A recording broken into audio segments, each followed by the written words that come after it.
Is it difficult to translate these ideas or principles, or I don't know how you would describe them, to a larger scale? Because inherently something's going to have to change, right? Absolutely.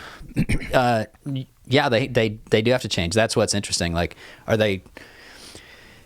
Early on, when we were working on this line stuff, we did a lot of projects that were like, okay, now let's try this on a large building, and it just didn't work. And we often say that when we look back at those early ones, we were glad so many of them didn't get built, because it might have been an interesting test, but they would have failed on many levels to us. And the same thing applies to these more volumetric ideas. You've always got to ask yourself, when you blow something up 100 times in some cases, what is that thing now? Right. What is it? Because it's no longer a chunk or a piece of structure. It's a whole thing. Is it a spatial device? How is it interpreted? What does it mean when it exists in the city? It's a whole other thing. And so I think that's part of what's interesting is blowing them up, asking what they are now, how they're received or interpreted, and are you happy with that? If not, what needs to happen that still sort of maintains their conceptual basis or conception? Or can that happen? If not, have you reached a limit? And there are limits for many. A lot of the line-based stuff, I feel like there is a limit. A limit in what sense? Because you mean like you can't just blow it up and it doesn't work? Right. Or limit, right. For some of particularly the application. So when we were looking at some of the line-based projects that were happening about the entirely line-based, happening at the same time as the development of the first tower in Taipei, we simply couldn't scale those up, especially for a residential project. It's just it wasn't plausible. It didn't make sense structurally. It's not necessarily the problem of.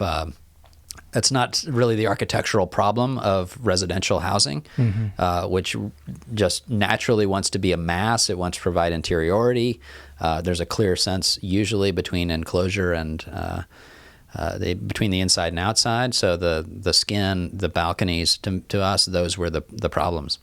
So we looked to where these line-based solutions might apply, where they had to be translated into more planar elements or thought of in terms of thickness applied to facade.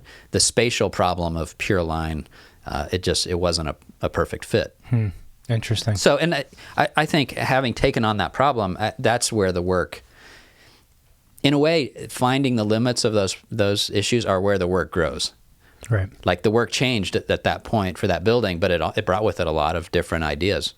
So in that building, like we've now come, and when we go back to that building and we ask like what really works about this building, we often reference the idea that from the ground, the most interesting thing about the building is that there isn't a really clear sense of enclosure. So if you go to most residential buildings, particularly big ones, tall ones, there's a very clear distinction between the inside and the outside. Begins here, ends here. You might have some balconies, but they very much belong to the mass of the building. And in the Monarch building in Taipei, there's a really thick 6-foot deep facade.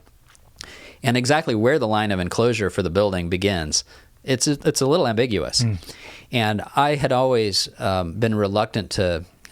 I've never loved the idea of working on taller buildings, primarily because they often lack a spatial sensibility, you know. And in a way, thinking about the building in that way as having this deep facade and an ambiguous sense of enclosure, suddenly the sense of spatial engagement with the building with a tall building, we've found a way into that.